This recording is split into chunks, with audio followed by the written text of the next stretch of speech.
second? No. This is the group from Simon Kenton 1961 class reunion. And I think it would be appropriate first to introduce Mr. Grover Holbrook, who happens to be here, who is our industrial arts teacher at Simon Kenton, who's 85 years young.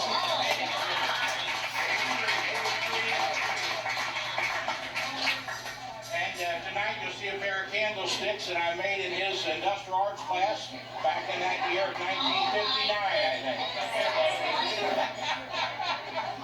But I bring you greetings from Jack Gregson, an old Simon Kenton Graduate. I just sang my old Kentucky Home for an auction over in Petersburg Road that he's having. I'll be singing another one Sunday afternoon at 12:30 here in Independence to open up his auction. And so I bring you greetings from him. And before we begin our breakfast here this morning, I got the annual there, and I stayed up half the night getting Terry Talent's pictures scanned in and put on it. And they'll also be on the DVD, Lord's willing, if it gets burned in time. And we got the DVDs all finished at the slide presentation for you to be able to take home tonight. That will be showing, as well as a copy of the year 1961's 40th reunion to take home with you. If you haven't filled out one of the cards for the video that we're doing now with Brian White here of TPNK, he's going to put together a video of the breakfast, the tour, the car show, and all the things tonight. So fill out the card I got with me here, and if you haven't already, and shell out 20 bucks and have a part of 50-year history. At this time, if I can, I'd like to ask you if you'd bow your heads so we can have a little word of prayer for our breakfast. Our dear Heavenly Father, we do indeed thank you, for without you, we wouldn't be the individuals we are. The one thing we always have in common with this group, regardless of whatever happens else in the world, in our lives, we will always be classmates of 1961. We say a special prayer for those who've gone on to heaven, and we make sure that we are headed in the right direction ourselves, Lord.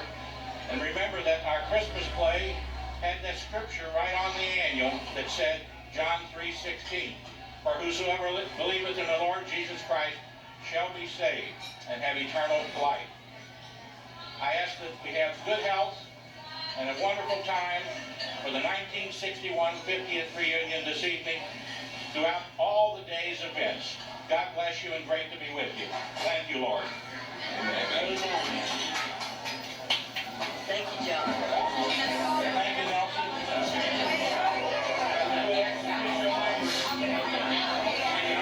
You're on the video.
15 years, did an off-frame on them. And the original color is dust rose and Indian ivy. RMC1 color. Got a 350. The original engine, 265. Didn't have one when I got it. Instead of 350. Automatic transmission. Now maybe all the girls would like to get in there, Richard. It's a 1947 CK2A. And how long have you owned it? I've owned it about 30 years. And we restored it about 15 years ago. And I've had it ever since. Youngest daughter driving it. She's relaxing, you know. She learned to drive it, and she's learning to drive. And I learned to drive when I was back in the United States. Got my license. I drove it my dad. Carried mail with that. I don't take it off road. I drive it a lot. Yeah. This is 51 Sonata. 51 Sonata. Two-door custom. Maybe two-window custom. Is what it is. 1959. Oh my God. Most of it's original. But the paint, the cars, and 11 on the inside. That's didn't have to. It's a real nice car. It doesn't drive real fast. Good to sweat about you. Hey, Rodney, just remember, if you don't hide the camera, if you use it in your next lineup, don't look for On behalf of Simon Kenton County, I'd like to welcome you back to Simon Kenton. 50 years is a great accomplishment, so I welcome you back.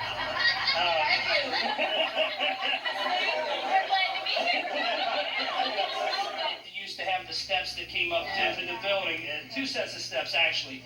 One set of steps coming up to the actual front entrance, and then another set. Probably about 4 years ago, 5 years ago, that was taken out. We spent every day watching outside, truckfuls and truckfuls of dirt come in to bring everything up to level, so you'd come in right on level on the main floor, and that was one of the big things that they changed at that time. Excuse me. The new administrative offices on both sides of the hall here, to my left. On that side, we have kind of the reception area there. We have a secretary and a receptionist that would greet people as they come in. And then as you go down the hall, my office, our school resource officer has an office, the principal has an office, and then there are also 2 conference rooms in that little wing there. On this side are counseling offices. We now have 3 counselors for the 1,600 students, and they also have a secretary, so that's what's on this side. I believe probably back in 1961, there was probably the principal's office on one side and the assistants on the other, so we've expanded that quite a bit. What happened to all the pictures that was on that wall? Well, when they lowered the ceilings, obviously there wasn't room for them. They stored them downstairs. Where did the rats were? Well, they were stored in a storage room, and they were going to redisplay them somewhere. Right there, perfect. We unfortunately had some water damage to them. But we were able to go back, and the photographers, and they are all now on display at the end of this hall, which will so you stole some of the. Yeah, they are still intact and dating all the way back to the first class of 39. Yes. So they're all down there. Well, yeah. My uncle was in it too. There's a small class. So, got 2 things. yes. 2 things to keep in mind as you're going through here. 2 projects they're working on right now. You see the old oak trees out there. Those were planted by Mrs. Alma Taylor to honor veterans, early years. They reestablished that here the other day as a veterans memorial and had the county judge and the superintendent, all of them out there.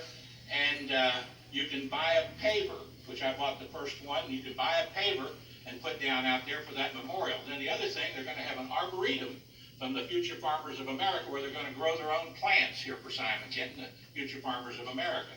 And they're raising funds for that. So that's 2 projects if you're interested as individuals to get involved with here for Simon Kenton, and I'm sure that Mr. Popham knows of some more if you're interested.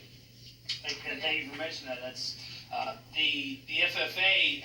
For those of you that don't know, and I guess it was around in 1960. Oh yeah. Very strong. Very.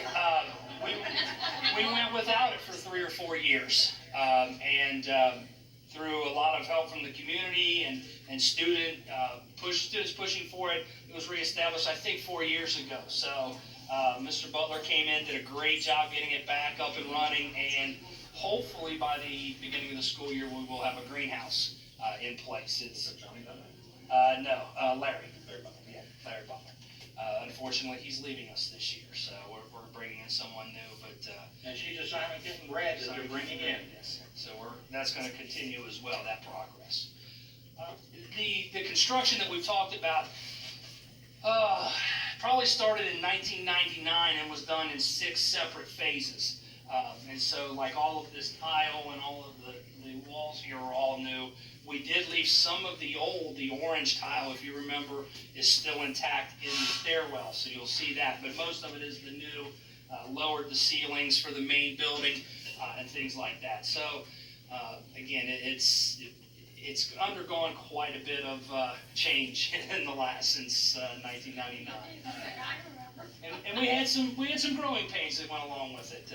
At one point, I was in a room that they were working on the ceiling above. I was up on the 3rd floor. They were working on the roof above me, the auditorium below me, and the new science wing next to me. So 3 of my 4 sides had construction going on. So a little bit of a challenge when I was teaching in that room, and everybody kind of went through that. So any questions before we take off? Yes? Where did the students sit now, since there's no steps? That was absolutely good.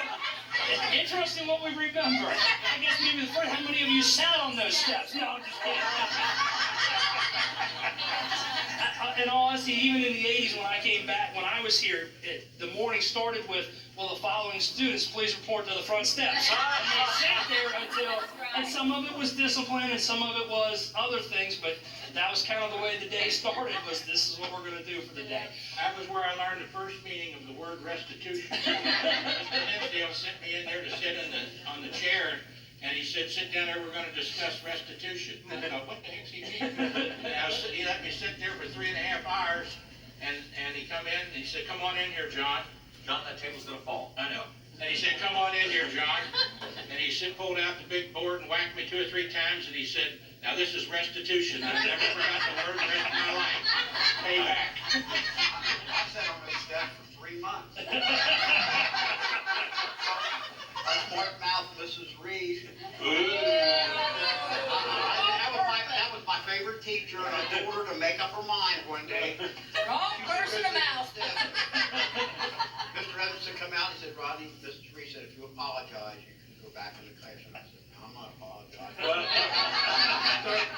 I sat there for so long, and I was embarrassed because I was a senior, so anytime I saw somebody coming, I'd stand up like I was waiting to go in and talk to Mr. Edmondson. I did that for 3 months.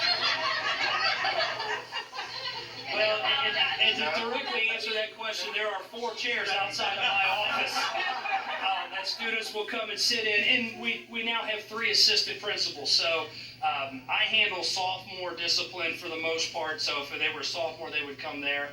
Mr. Steiner has an office downstairs. He doesn't have the nice chairs. They just kind of stand outside of his office, but he handles freshmen and seniors, and then Miss Campbell up on the 3rd floor handles juniors. So we kind of spread them out, and we hope that we don't get more than 4 at a time, but if we do, we accommodate them somehow.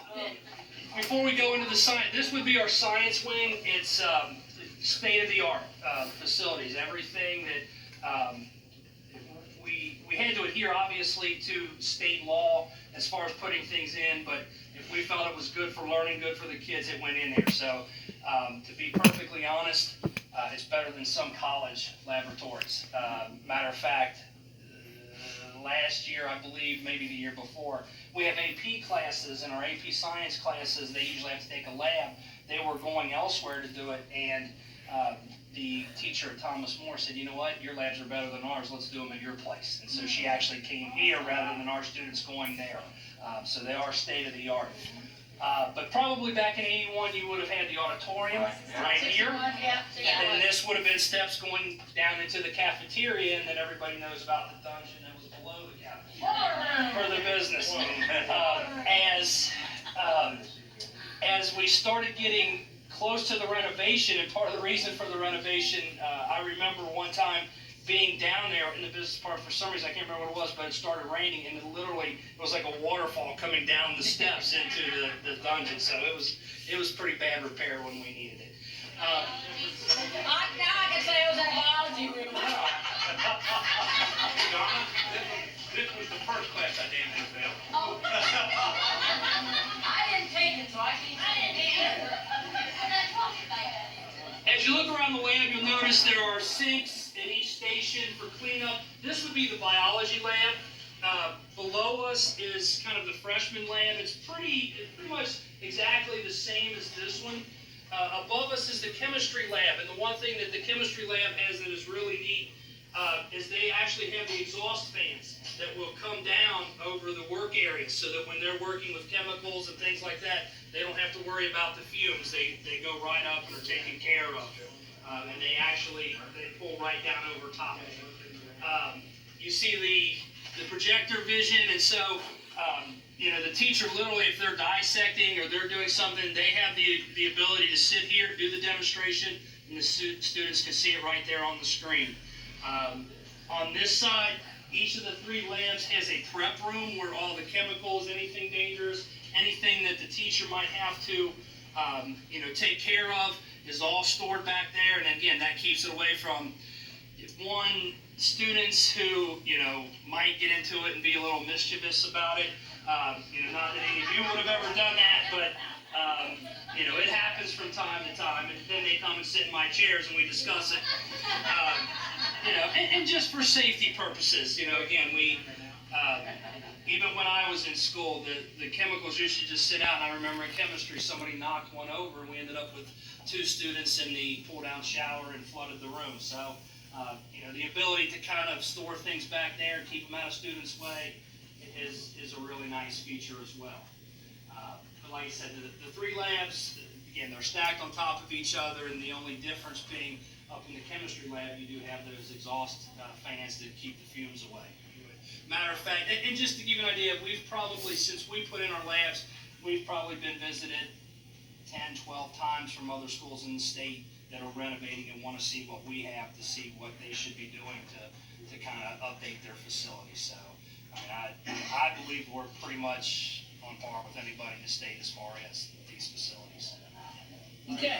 And there are also refrigerators back there. And then the other thing that's nice is that the classrooms on either side connect directly into the lab. So you really don't have to, and again, we don't have enough, that's not all our science classrooms, but for the majority of the classrooms, they don't even have to go out in the hall.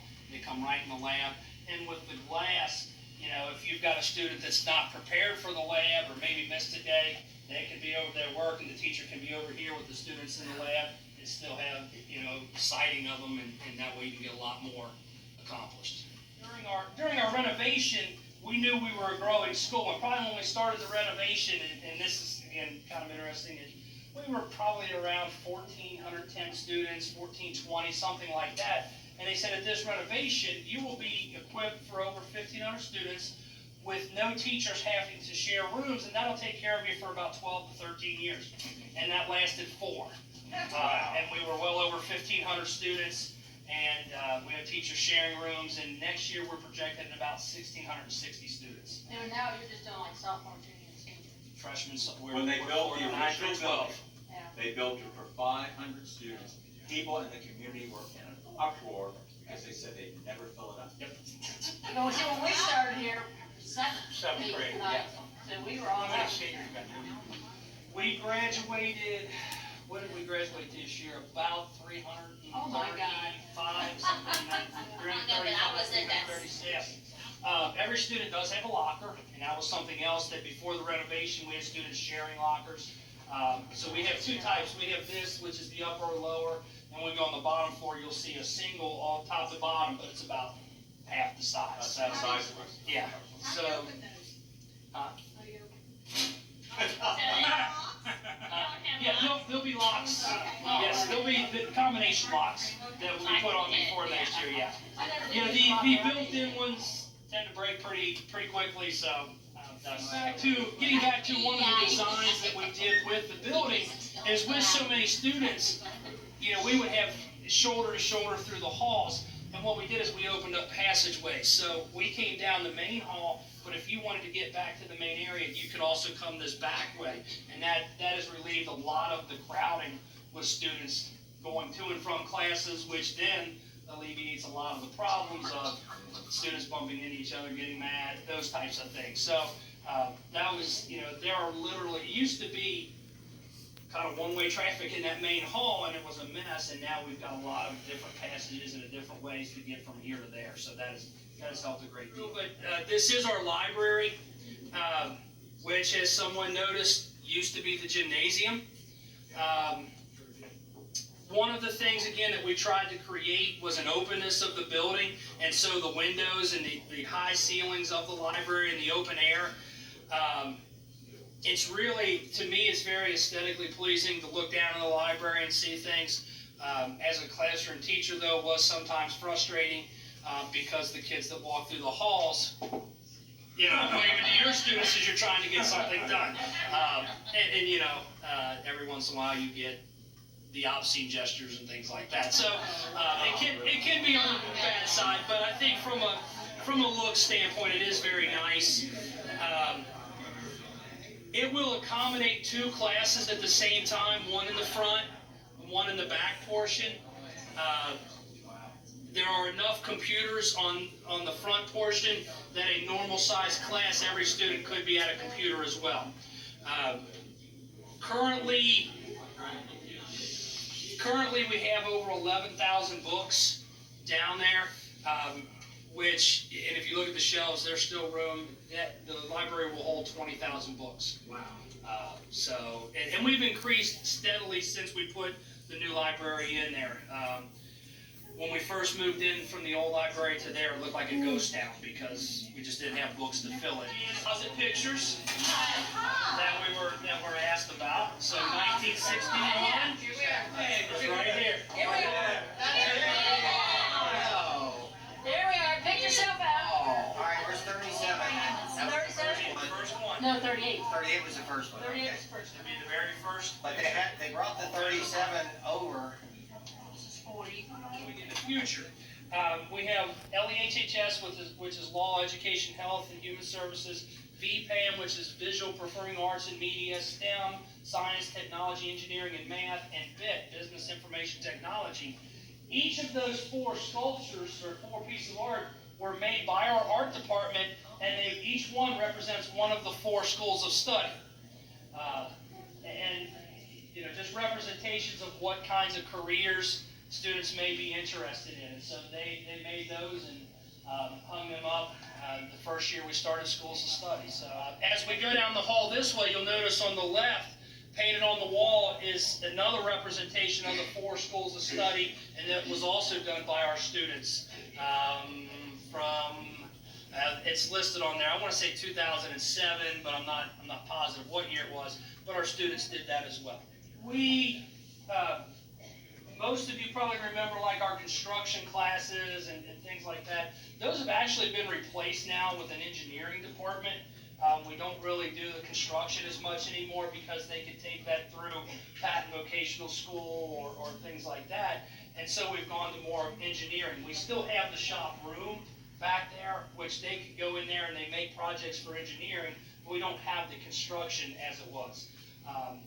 The classes that Mr. Hyatt used to teach, which would have been probably metal shop, have been converted now, and they're more into CAD and architecture and designing things on the computer, and then they actually do go and make them from time to time.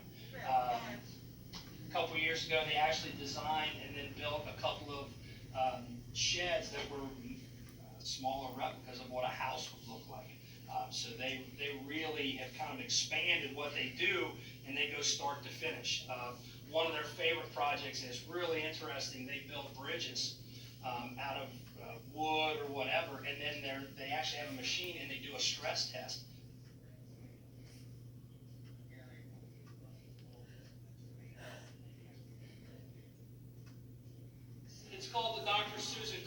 auditorium, and she was the superintendent of Kent County Schools.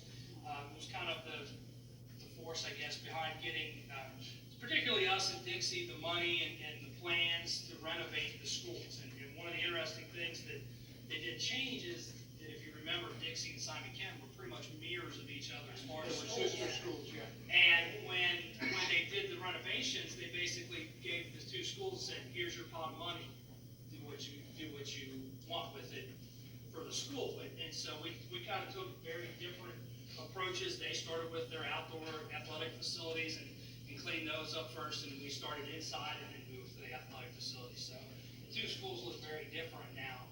If you look at their core is pretty much the same, but very, very different now, outside and inside. So again, this is the library, and feel free to take a look around. We talked about the number of books, and again, this is it's an area that gets used quite a bit. Our students are very active researching and doing what will, and as we said before, this was the original gym. If you remember, up in the main hall, there was the door, and it had the little window, and you could see into the gym. And the day they started demolishing the old gym, I had last period planning, and I was walking through the main hall, and I heard a noise. And I looked through that window, and they took a bobcat from the top part, brought it down the bleachers, onto the gym floor, and then that guy just started banging into the bleachers, and that's how they started tearing out the gym. And I stood there for almost my entire planning period just watching, because I'm like, there's no way he's going to do that. And he did. They brought it, well, actually, there was metal steps that led up to the backside. They brought it up those metal steps, and then back down the bleachers, and then started banging the bleachers out. And I just kind of looked at it and was shaking my head, because I didn't know, I thought it would just tumble over and come on down. But it was kind of an amazing thing, and this is obviously what we have now. So a couple of things as we walk, I just want to point out to everyone, these are the other smaller lockers that I talked about upstairs. But if you notice on the wall, and you'll see this throughout the building, are famous artwork. Michael and again, this is part of what, just trying to provide a large education. This is something the art department put together, and the teachers have access to other information behind these paintings. And then I know the social studies department uses them all the time when they're studying the Renaissance. They actually have the ability to come down and look at these. Other classes will assign a student to come down and look at it. The English classes, they'll look at it, they'll write about it, and you see this throughout, and we kind of call it our walking art tour. And that's something that I don't think you find in many other schools either. And there's a hallway on the other side. They have the same types of things, but you'll see that throughout the building, and that's what that's used to. And I think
everybody signed in both to the 50th reunion handout and getting them signed in here on the book here, the historic book 1975 I've been carrying with me to all 120 counties across Kentucky. Got 12 governors signed in there, several United States senators, including both of ours, and got all the kids to sign in it tonight, classmates, as I gave them a copy of the 40th reunion and a copy of the slideshow my wife June and I, June Diamond Stevenson, put together tonight for our class reunion here, the 50th year. It's a great, great evening.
Just a little bit. This is Simon Kenton Graduate. He's the right track like that.